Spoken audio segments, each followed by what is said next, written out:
महाविनाश या महाविजय। सच में मोदी जी पर कोई संकट है? टैरिफ वॉर क्रिएट हो चुकी है। आज वो भारत जो है आंखों में आंखें गाड़ कर बात कर रहा है इनसे, आज मैं इंडिया पर 50% टैरिफ लगाऊंगा। वो तो है लागू। नमस्कार, चल अवेकनिंग मिशन से संजीव मलिक। दोस्तों, 2025 का ये साल शुरू से ही काफी आश्चर्य से भरा रहा है। बहुत सारी दुखद घटनाएं हम सब ने देखी हैं। खासतौर पे अब जब हम मिड पार्ट में पहुंच चुके हैं, हम अभी अगस्त की बात कर रहे हैं और यहाँ से आगे के 4 महीने कैसे रहने वाले हैं इसके बारे में लोग सवाल करते हैं। तो क्या दिख रहा है, एंजेलिक प्रेडिक्शंस क्या कहते हैं, आज मैं उसी पर बात करने वाला हूँ। महाविनाश या महाविजय। संकट की घड़ी है, आप सभी जानते हैं। डोनाल्ड ट्रंप ने 50% टैरिफ इंडिया पर लगाया है। इस घड़ी में हम सब साथ हैं। अब ये घड़ी दुखद है या सुखद, इस पर अभी हम बात करते हैं। क्या कहते हैं एंजल इसके बारे में, क्या होगा? क्या सच में मोदी जी पर कोई संकट है? क्योंकि उन्होंने विशेष रूप से स्वीकार किया है कि मुझे व्यक्तिगत रूप से इसकी बड़ी कीमत चुकानी पड़ेगी। तो क्या सच में उनके जीवन पर कोई संकट है? क्या सचमुच गवर्नमेंट पर कोई संकट है? क्या इस युद्ध में जो ये एक क्रिएट हो चुका है, एक टैरिफ वॉर क्रिएट हो चुकी है, भारत जीतेगा या अमेरिका जीतेगा? क्योंकि लड़ाई जो है वास्तव में वहां पर है। तो इसको थोड़ा सा एनालाइज करते हैं और समझने का प्रयास करते हैं कि एंजल्स क्या कहते हैं और वास्तविक आंकड़े क्या हैं। यहाँ थोड़ी सी बात करते हैं। देखो, सबसे पहले समझते हैं अमेरिका को खुन्नस किस बात की है। डेफिनेटली बात सिर्फ इतनी सी बात नहीं है कि हम रशिया से ऑयल ले रहे हैं। तकलीफ बहुत बड़ी है। कल तक जो भारत मनमोहन सिंह जी के टाइम, मतलब अब से 10-11 साल पहले, हमेशा झुका हुआ रहा करता था, अमेरिका के हाथ जोड़ के अमेरिका के आका बैठकर चलाया करते थे भारत को वहां से यहाँ पर। आज वो भारत जो है आंखों में आंखें गाड़ कर बात कर रहा है इनसे। तकलीफ तो होनी है। कल तक जो जिस इकोनॉमी के लोग ऐसे तुच्छ नजरों से देखा करते थे, आज वो भारत जो है जब वर्ल्ड की नंबर 3 इकोनॉमी के लेवल पर पहुंचने वाला है, तो तकलीफ तो बहुत गहरी होनी है। आज जब कंपैरिजन होने लगा, कल तक अमेरिका भारत को ऐसे देखता था और आज जब ऐसे देखना पड़ रहा है, तो तकलीफ तो होनी है। भारत वर्ल्ड की सबसे ज्यादा फास्ट स्पीड से बढ़ने वाली इकोनॉमी है। चाइना भी पीछे रह गया, अमेरिका की तो पूछो ही मत। तो जहां बात हो रही है, क्या सचमुच अब आने वाले, तो इनको तकलीफ तो होनी थी और इन्होंने वो सारे प्रयास किए हैं भारत देश को पीछे धकेलने के लिए। इन्होंने पहले साम दाम दंड भेद सब लगा के देख लिए। किसान आंदोलन किसने करवाया था, आप सभी जानते हैं ना। वो सारी घटनाओं क्रम से आप परिचित हैं, मैं ज्यादा डिटेल में नहीं जा रहा हूँ। लेकिन आज भी जो ये झगड़े हो रहे हैं, CAA लगा लो, NRC लगा लो, और ये सारे जितने आज जो तमाशे हो रहे हैं, जिस बात के ऊपर ये इतना ज्यादा हंगामा विपक्ष खड़ा कर रहा है, क्या होगा वास्तव में? क्या सच में भारत को अनस्टेबल करने का ट्रंप का ये प्लान कामयाब होगा? क्या सच में मोदी जी पर कोई संकट है? उनके ऊपर कोई हमला हो सकता है, या उनकी सेहत पर कोई समस्या आ सकती है, या कैबिनेट पर या गवर्नमेंट पर कोई संकट आ सकता है? इसके बारे में एंजल्स का क्या कहना है, आज मैं ये बताने वाला हूं। तो पहली बात, क्या गवर्नमेंट पर कोई संकट आने वाला है? मेरे एंजल्स की तरफ से जो रिप्लाई आया है, मेरे सदगुरुदेव भगवान जो रिप्लाई करते हैं, मैं उन्हीं की कृपा को, उनकी चीजों को मैं आप तक पहुंचाने का प्रयास करता हूं। तो एक बार अपने गुरुदेव को मैं वंदन करता हूं। ओम श्री परमहंसाय नमः, श्री सदगुरुदेवाय नमः। उनकी कृपा से जो मैं बता रहा हूँ, जो मुझे समझ में आया, देखो गुरुदेव कुछ बताते, हो सकता है मेरी इंटरप्रिटेशन कुछ रही हो, लेकिन उनकी कृपा से जो समझ में आया कि जब जब गुरुदेव ने इशारा किया कि जब जब भारत पर विपदा की घड़ी आई है, भारत हमेशा उठ खड़ा हुआ है, भारत हमेशा पहले से बेहतर हुआ है, भारत हमेशा पहले से स्ट्रॉन्ग हुआ है। क्या आप इस बात से एग्री करते हैं? अगर हाँ, तो एक बार कमेंट करके बताएं। भारत माता की जय अवश्य लिखेंगे। जब जब भारत पर विपदा की घड़ी आई, हमारे देश पर विपदा की घड़ी आई, हमारा देश उठ खड़ा हुआ है और तब तब हमने अपनी बेस्ट परफॉर्मेंस दी है। तो महाविनाश या महाविजय, अब देखते हैं। आप जरा अपना पर्सनल ओपिनियन बताना। मुझे जो दिख रहा है, मैं अपना पर्सपेक्टिव आपको बताता हूँ। तो पहली बात, मोदी गवर्नमेंट पर किसी तरह का संकट है? The answer is no, not at all. किसी तरह का एंजल्स की तरफ से ऐसा बिल्कुल भी नहीं है। क्या मोदी जी पर कोई जानलेवा हमला ऐसी कोई चीज हो सकती है? The answer is no. इसका भी आंसर अभी तक बिल्कुल ना है, ऐसा नहीं है। कुछ चीजें जो होने की संभावना दिख रही हैं, विपक्ष पूरा जोर मारेगा अपनी तरफ से अनस्टेबल करने के लिए। हर हथकंडा अपनाया जाएगा अनस्टेबल करने के लिए। अगले 4 महीने थोड़े और टफ होंगे, इस मामले में टफ होंगे, लेकिन इसका किसी तरह का कोई नेगेटिव जो है परिणाम होता हुआ नहीं दिख रहा, कि इसका कोई ऐसा चीज नहीं होगी कि किसी तरह का कोई संकट गवर्नमेंट के ऊपर है या मोदी जी के ऊपर है। नहीं, ऐसा नहीं दिख रहा बिल्कुल भी। हाँ, सेहत को लेकर थोड़ी सी समस्या जरूर दिख सकती है। वो केवल मोदी जी के बारे में नहीं है, अन्य कुछ नेताओं की भी सेहत पर दिक्कत आ सकती है। इसमें आदरणीय राजनाथ जी या अमित शाह जी भी शामिल हो सकते हैं। कुछ संकट आ सकता है, कुछ दिख रहा है। एग्जैक्ट पर्सन का कहना थोड़ा मुश्किल है, लेकिन संकट थोड़ा सा सेहत के बारे में कुछ नेगेटिव खबरें मिल सकती हैं, इस बात की चांसेस दिख रहे हैं। और क्या इसके अलावा अब जो ये टैरिफ लगाया, इसका असर भारत पर पॉजिटिव होगा या नेगेटिव होगा, इसके बारे में एंजल्स क्या कहते हैं? इसका जो ओवरऑल असर है वो भारत पर असर बहुत पॉजिटिव होगा।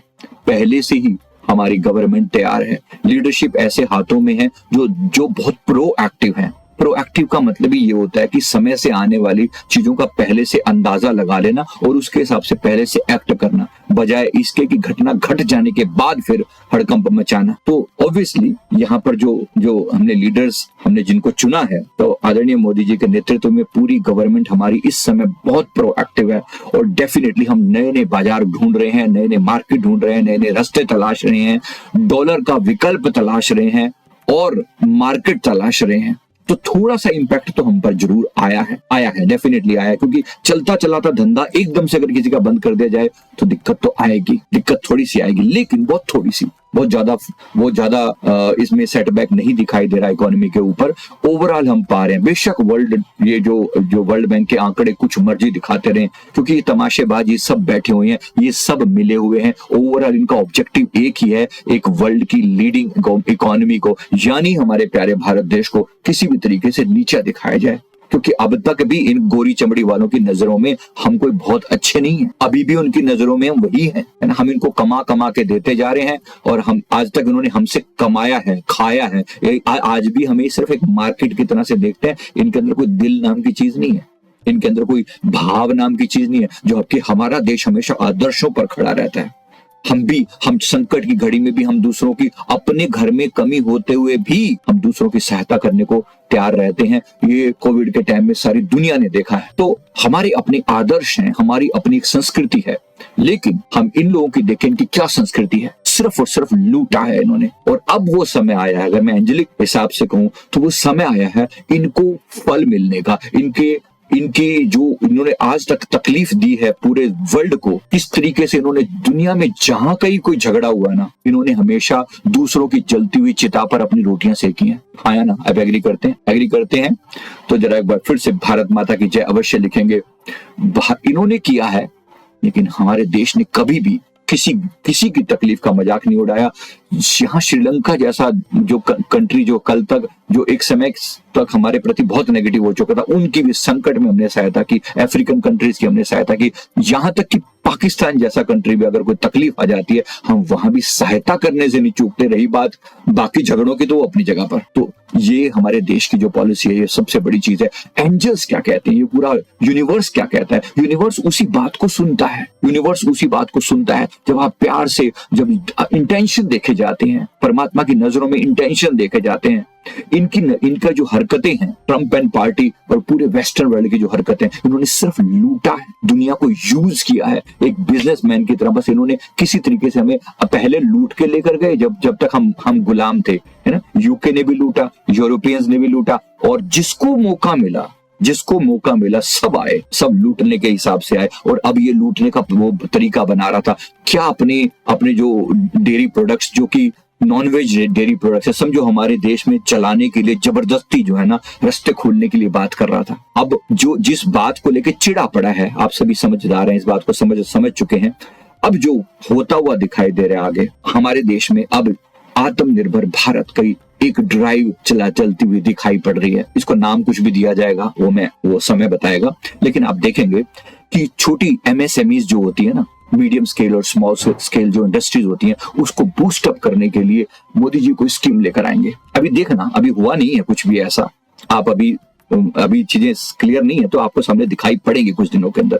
दूसरा, अभी कुछ समय के अंदर जो है ना, इंडिया नए सेंटर्स, नए कंट्रीज के साथ टाई अप होगा, जिसको फ्री ट्रेड एग्रीमेंट FTA बोलते हैं ना, वो मतलब एक दूसरे के साथ व्यापार जो है ना, व्यापार समझौता, मुक्त व्यापार समझौता, वो मुक्त व्यापार समझौता, फ्री ट्रेड एग्रीमेंट होने की बहुत ज्यादा चांसेस हैं। बहुत सारे कंट्रीज इंडिया के साथ तैयार हैं। तो will be the currency and all trade will be done in रूपी। तो जो डॉलर को जो डी डॉलराइजेशन के ऊपर याद कीजिए, मैंने अक्टूबर 2024 में एक वीडियो में मैंने बोला था, अभी भी आप वीडियो देख सकते हैं, वो पढ़ा हुआ, जिसमें मैंने कहा था डी डॉलराइजेशन, ये वर्ड यूज किया था, डॉलर का पतन। ये डॉलर के पतन का समय है, कुछ समय के बाद डॉलर की इज्जत यूं जाएगी। ये डुबोने आए हैं, ट्रंप जो है ना, ये डुबोने आए हैं, अमेरिका को भी डुबो के जाएंगे, डॉलर को भी डुबो के जाएंगे। अपना कार्य वो बखूबी कर रहे हैं, बड़े तरीके से कर रहे हैं। एक ऐसा समय आएगा इनके खुद के लोग इनके अगेंस्ट हो जाएंगे। और ये समय को बहुत लंबी चौड़ी बात नहीं कर रहा हूं मैं, ये आने वाले 4-5 महीनों में आप देख लोगे, दिसंबर जनवरी तक आपको रिजल्ट आने शुरू हो जाएंगे, देख लेना। अभी भी अमेरिका में बहुत विरोध हो रहा है, इनका बहुत विरोध हो रहा है। इसकी हरकतें सोच के देखो, कोई लोकतंत्र है, कोई वहां पर लॉजिक है किसी तरह का भी? कोई लोकतंत्र नहीं है। बस ऐसे एक दिन उठे, आज मैं इंडिया पर 50% टैरिफ लगाऊंगा, वो तो है लागू, कुछ भी पूछ लोगे, कुछ भी कर डालोगे। कोई पूछने की बात, समझने की बात है, मतलब कुछ भी करके अपने हिसाब से एकदम जो मन में आया उठे और बस टैरिफ लगा दिया। काहे भाई? कोई आपस में तुम्हारा कोई डिस्कशन नहीं होता, कोई तुम्हारी कोई मीटिंग नहीं होती, पार्लियामेंट में कोई डिस्कशन नहीं होता, कोई पार्लियामेंट नहीं है, एक व्यक्ति का रूल चलता है, तानाशाही। और क्या होती है? बस मेरे मन में आया, मैंने कुत्ता काट के खाया, मुझे अच्छा लगा, मैंने कह दिया, मैंने टैरिफ लगा दिया, बस। कोई कारण नहीं है, कोई किसी से पूछ रहा, कोई हमारा विपक्ष यहाँ पर पंगा कर दे ऐसी सारी बातों के लिए, है ना। लेकिन देखो, लगा दिया ना, जो भी इसने करना था अपनी हरकत, खुन्नस, एक पागलपन। पर ये जानते नहीं किससे पंगा ले रहे हैं। शेर बैठा हुआ है परली तरफ, शेर बैठा हुआ है, मामला खतरनाक है। ये मनमोहन सिंह नहीं है जो पैरों में घुटनों में आ गिरेगा, प्रभु क्षमा कर दो, ये क्षमा मांगने वाला नहीं है। ये जो पैतरा चल रहा है, अभी देखा है ना आपने, अलग अलग लेवल पर जवाब दिए हैं। अभी डिजिटल टैक्स लगा दिया गया है बड़ी बड़ी अमेरिकन कंपनीज के ऊपर, आप जानते हैं, कहीं ना कहीं ना सर्विस कंपनीज पर डिजिटल टैक्स लगा दिया गया है। कहीं ना कहीं से रिवर्स टैरिफ लगाने का प्लान हो रहा है कि तुम लगाओगे टैरिफ तो हम भी तुम्हें दिखाते हैं कि तुम्हारी पावर क्या है, तुम्हारा लेवल क्या है। तो ये घड़ी है महाविजय की, नोट महाविनाश की। महाविनाश अमेरिका का होगा और ये आप और मैं साक्षी हैं, गवाह हैं, हम सब होते हुए देखेंगे। ये बंदा अमेरिका को डुबाने के लिए आया है और ये काम बखूबी कर रहा है, और आप होते हुए देखोगे अगले कुछ टाइम के अंदर अंदर। चिंता मत करें, आप भी यही हैं और मैं भी यही हूँ, होते हुए देखेंगे, हम सामने देखेंगे, चीजें होंगी और बहुत अच्छे ढंग से आप इसको होता हुआ देखेंगे। तो यहाँ पर मेन गेम क्या है? आदरणीय मोदी जी केवल हमारे प्रधानमंत्री ही नहीं, धर्म के रक्षक हैं, सनातन के रक्षक हैं, और सारी पावर्स उनके साथ हैं, सारी ताकतें उनके साथ है, सारी दिव्य शक्तियां उनके साथ हैं। हमारे देश में ये जो 2025 का साल है, ये महाविनाश का साल होगा, ऐसा कुछ लोग कह रहे हैं, मैं नहीं कह रहा हूं। ये विश्व में हमारा परचम लहराने का ऐतिहासिक अवसर है, विश्व में हमारा परचम लहराने का ऐतिहासिक अवसर है। तो भूलना नहीं है, एक बार अच्छे से समझ लेंगे इस बात को। जब जब भारत ने धर्म की राह पकड़ी है, नई मिसाल बनी है, जब भी वो मतभेदों में उलझा है, उसका पतन हुआ है, तो यहाँ भी एक नई मिसाल कायम करने का समय आएगा, आ रहा है, आ चुका है।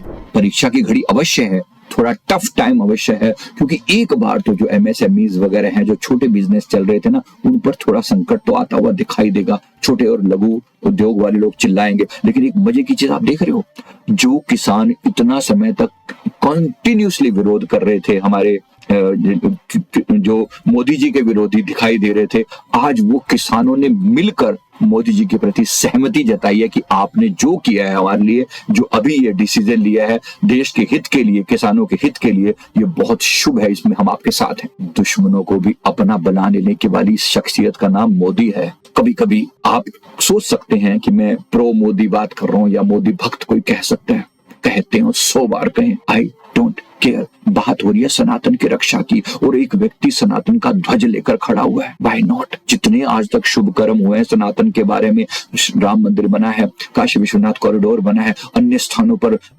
सनातन की जय जयकार हो रही है, तो क्यों ना बात की जाए, क्यों ना? Why not? इसलिए धन्यवाद देते हैं परमात्मा का, सभी एंजल्स साथ हैं, हम दिल से शुभ प्रार्थना करते हैं, दिन से मोदी जी के लिए और अपने देश के लिए हम साथ खड़े हैं, अखंड रूप से साथ खड़े हैं। जो हमसे बन पड़ेगा हम वो सब प्रयास करेंगे। देखो, हमारे आपके हाथ में बहुत कुछ तो नहीं है, लेकिन कुछ तो है जो हमारे लेवल पर हो सकता है। अपना सपोर्ट दें, हर तरीके से सपोर्ट दें। आने वाले समय में चीजें थोड़े संकट गहराएगा, बहुत से अरे गहरे लोग जो है सवाल उठाएंगे, लेकिन अडिग रहना इस बात के लिए कि इस समय हम एक ऐसे नेतृत्व के साथ हैं जो हमारे देश को महाविजय की ओर लेकर जा रहे हैं, और अमेरिका का महाविनाश तय है। मैं पहले भी बता चुका हूं, यूनाइटेड स्टेट ऑफ अमेरिका के ये यूनाइटेड वाले स्टेट के आखिरी प्रेसिडेंट होंगे। मतलब यूनाइटेड नहीं रहने वाला, उसके बाद अनयूनाइटेड हो जाएगा। बहुत सारे टुकड़े होने के चांसेस हमें दिखाई दे रहे हैं अगले आने वाले 3 से 4 साल में। तो ये विनाश करके ही जाएंगे पूरा। Let him do his job properly.